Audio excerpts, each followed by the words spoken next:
এখন বাজে 7:05।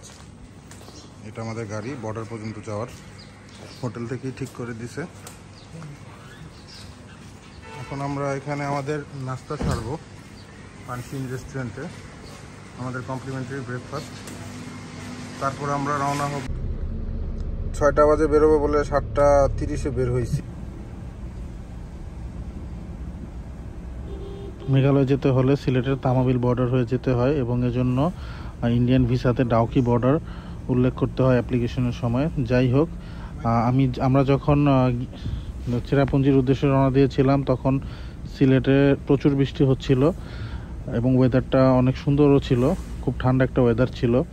যেতে খুব একটা সময় লাগেনি বর্ডারে, 1 থেকে 1.5 ঘন্টার মধ্যেই আমরা বর্ডার পৌঁছে গিয়েছিলাম।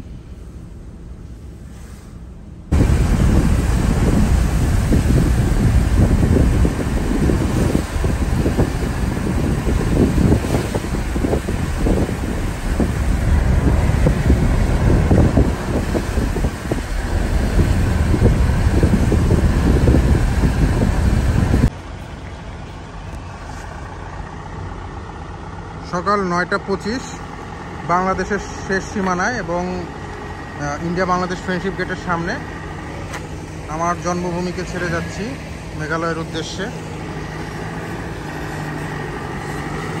এই যে আমার এক পা বাংলাদেশে, এক পা ইন্ডিয়াতে।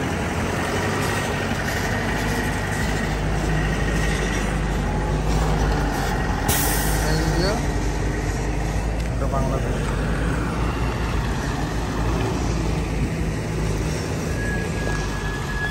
Let's begin our journey. Bye bye Bangladesh, দেখা হবে ইনশাল্লাহ আবার। অ্যাকচুয়ালি আমরা বাংলাদেশ থেকে যে জাফলং থেকে যে ব্রিজটা দেখি, এই সেই ব্রিজটা। এতদিন খুব ইচ্ছা হচ্ছিল যে যতবারই জাফলং আসছি যে এপারে আসবো, কিন্তু নিয়মের বেড়া দিলে পারি নাই। ঝর্ণা,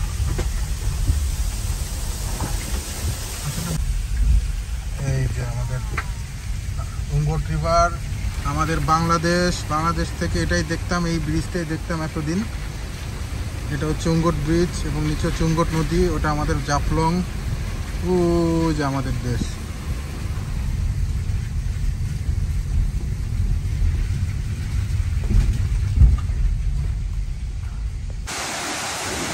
ওয়াও, মাশাআল্লাহ।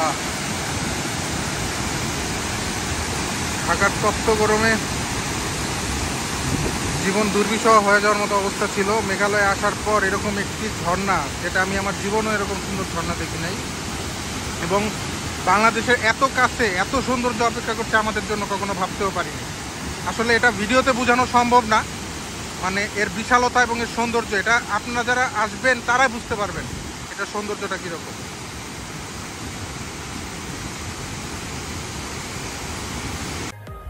কুমিকরাম ফলস দেখার পর আমরা সুন্দর পাহাড়ি আঁকা বাঁকা পথ ধরে উপরের দিকে উঠছিলাম আর যাচ্ছিলাম আরও একটি সুন্দর ঝর্ণার দিকে, পাংথুমাই ফলস, আমরা যেটা বাংলাদেশ থেকে বলি। এখানে সেটাকে বলা হয় বড় হিল ফলস। রাস্তার আসলে খুবই চমৎকার ছিল এবং বৃষ্টি হচ্ছিল, খুব সুন্দর একটা ওয়েদার ছিল।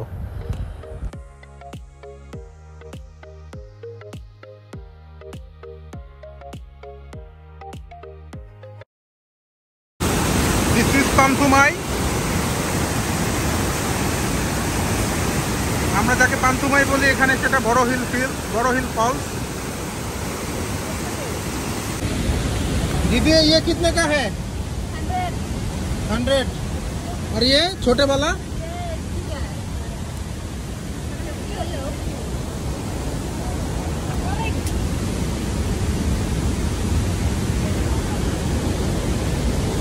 लोकल अनारस मेघालय। ये कितने रखोगे? बहुत बड़ा है।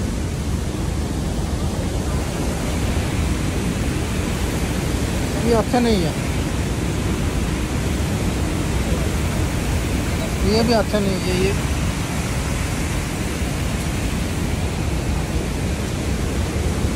take it 80।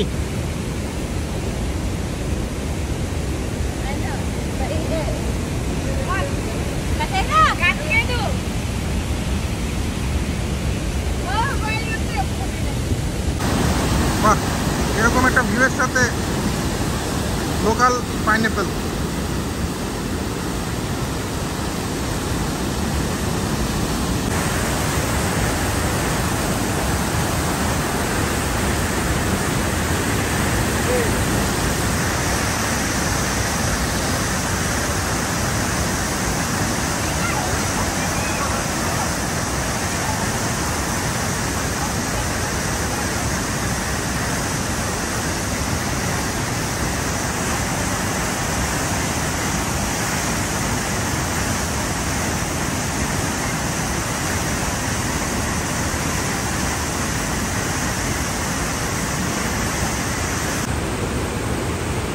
ওই যে দেখা যাচ্ছে আমাদের বাংলাদেশ।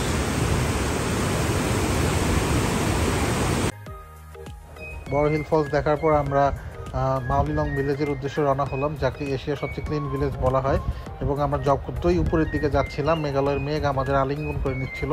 খুব সুন্দর একটি দৃশ্য ছিল।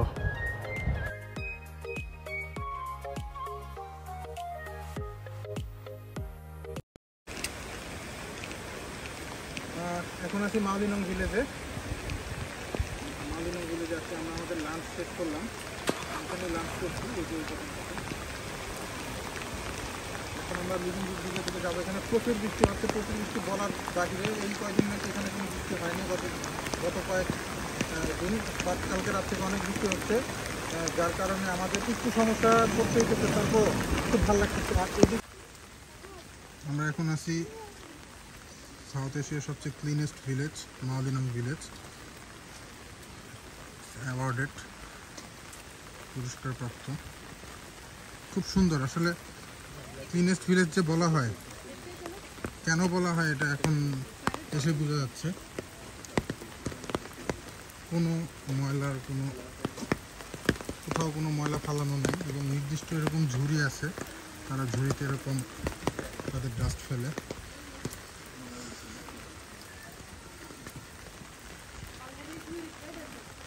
বাংলাদেশ যেখান থেকে ব্রিজটা দিয়ে হয়তো বাংলাদেশ দেখা যায়। এখানে চাইলে আপনার বিভিন্ন রকম হোমস্টেও করতে পারবেন। আপনাদের থাকার ব্যবস্থা এখানে আছে, কেউ যদি এসে এখানে থাকতে চান, এরকম অনেক হোমস্টে পেয়ে যাবেন।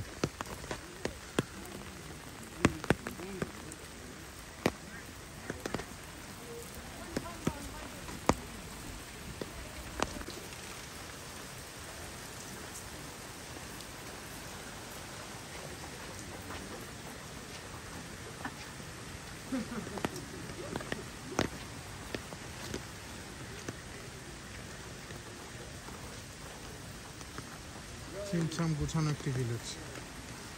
এখন আমরা আমাদের লাঞ্চের জন্য যাব, অনেক সময় হয়ে গেছে, প্রায় 2টা বাজে। আমরা এখন যাচ্ছি লিভিং রুট ব্রিজের দিকে। এখন যাচ্ছি, হ্যাঁ, এই পথ ধরে। বৃষ্টিতে একদম রাস্তা স্লিপারি হয়ে আছে।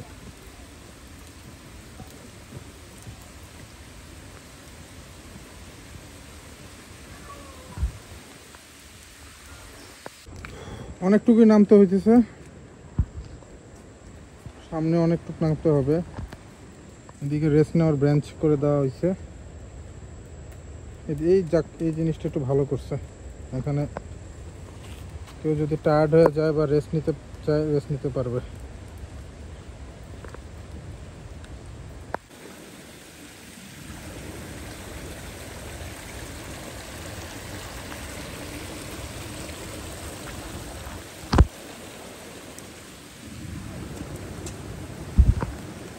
আমি যেখানে দাঁড়িয়ে আছি তার পাশেই জিরিপথ দিয়ে অনেক স্রোতের পানি প্রবাহ হচ্ছিল এবং অনেক শব্দ হচ্ছিল পানি প্রবাহের, যার কারণে আমার এই আনপ্রফেশনাল যে মাইক্রোফোনটা মোবাইলের, আইফোনের, সেটা ক্যাচ করতে পারতেছিল না আমার সাউন্ড। যাই হোক, আমাদের লিভিং রুট ব্রিজে নামতে নামতে প্রায় 15 মিনিট লেগে যায় মাওলিনং ভিলেজ থেকে, এবং তারপর আমরা আর কি এখানে অনেকক্ষণ ছিলাম।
অতঃপর মালিলং ভিলেজ এবং লিভিং রুট ব্রিজ দেখার পর আমরা আমাদের পরবর্তী গন্তব্যস্থল হোটেলের উদ্দেশ্যে রওনা দিলাম।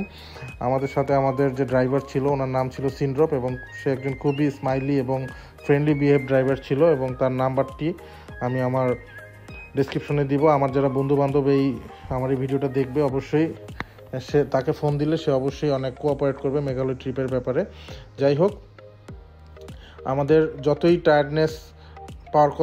টায়ার্ডনেস পাওয়ার কথা ছিল, কারণ সিলেট থেকে রওনা দিয়েছি এই পর্যন্ত অনেক পথ আমাদের আসতে হয়েছে, ততটা টায়ার্ডনেস আমাদের লাগতেছিল না, কারণ এই যে সুন্দর একটা রাস্তা এবং মেঘের ভিতর দিয়ে যাওয়া আমাদের কাছে স্বপ্নের মতো মনে হইতেছিল সব কিছু, এবং প্রত্যেকটা মুহূর্তেই খুব এনজয় করতেছিলাম।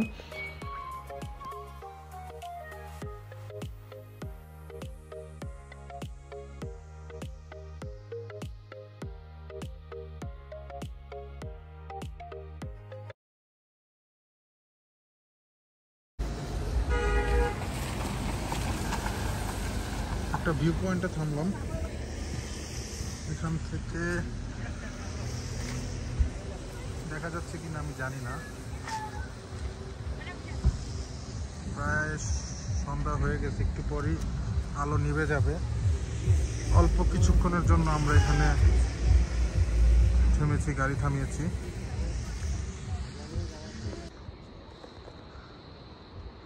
মাশাআল্লাহ, দেশে এত গরম কতদিন ধরে ফেস করতেছিলাম, আজকে এত সুন্দর এবং এত ঠান্ডা একটা জায়গায় আসছি, মানে খুবই শীত লাগতেছে। সন্ধ্যা হয়ে গেছে, আশেপাশে জায়গাও নির্জন। এই যে আমাদের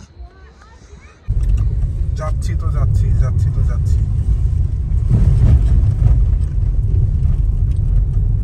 রাত হয়ে গেছে, কিন্তু আমাদের পথ শেষ হচ্ছে না, আরো সম্ভবত 30 থেকে 40 মিনিটের রাস্তা। আমরা যে রিসোর্টটাতে থাকবো এটা জাস্ট সেভেন সিস্টার ওয়াটারফলের অপোজিটই রিসোর্টের নাম সেভেন সিস্টার ওয়াটারফল ভিউইং। দেখা যাক, ক্লান্ত হয়ে গেছি, সেই ভোরবেলা ঘুম থেকে উঠে সিলেট থেকে এসে বর্ডার ক্রস করে, আর রাস্তা খুব একটা ভালো না। মাঝখানে একটু ভালো রাস্তা পাইছি, কিন্তু বর্ডার ক্রস করার পর আর এখানেও রোডের অবস্থা খুবই, আলহামদুলিল্লাহ মেঘ দিয়ে ঢাকা সম্পূর্ণ, মানে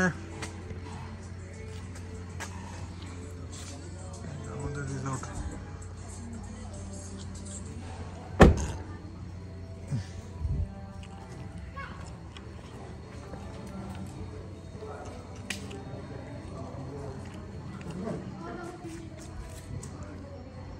তাই আমরা চেক ইন করি, পরে আবার দেখা হবে। গুড মর্নিং চেরাপুঞ্জি, সকাল 8:30 স্থানীয় সময়। আছি Cherrapunji seven sister waterfall viewing হোটেলে। আমরা গতকাল রাতে এসে পৌঁছেছি এখানে। আসার পর রাতে ডিনার করে এত টায়ার্ড ছিলাম, রাতেই ঘুমায় পড়ছি। সকালবেলা ওঠার পর যেটা দেখলাম সেটা মানে চোখকে বিশ্বাস করার মতো না, যে এরকম একটা হোটেলে আমরা থাকতেছি, মানে এটা আমার বিশ্বাসই হচ্ছে না। মানে এত সুন্দর ভিউ, এই যে পিছনে দেখা যাচ্ছে, এই দিকটাতে পুরা মেঘ, এই দিকটাতে রোড, এই রোড ধরেই আমরা আসছি ডাউকি থেকে। আর এই যে জায়গাটা দেখা যাচ্ছে ওই যে ওইটাই হচ্ছে সেভেন সিস্টার ওয়াটারফল।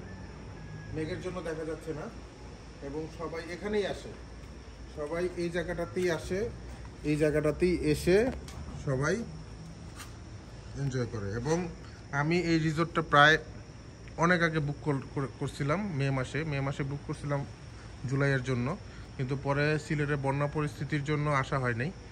এখন ওই যে দেখা যাচ্ছে আস্তে আস্তে মেঘ সরে যাচ্ছে, আমি জানি না কতটুকু বোঝা যাচ্ছে মেঘের ভিতর থেকে সেভেন সিস্টার ওয়াটারফল দেখা যাচ্ছে। এই রেস্টুরেন্টটাতে, এই হোটেলটাতে আমরা থাকবো আগামী 3 রাত। আমি একটু বেশি সময় নিয়েই এখানে স্টে করতেছি, কারণ তাড়াহুড়া করতে চাচ্ছি না। এরকম একটা জায়গায় এসে তাড়াহুড়া করে চলে যাব, কারণ আসতেও তো অনেক প্ল্যান প্রোগ্রাম করে আসা লাগছে। তো থাকবো, রিল্যাক্স করব এবং যতটুকু সম্ভব আমি আমার ভিডিওতে তুলে ধরার চেষ্টা করব। এখন আমি ব্রেকফাস্টের জন্য যাব। Day 3 our breakfast, aloo paratha, egg omelette, toast, butter, tea, fruits with this view.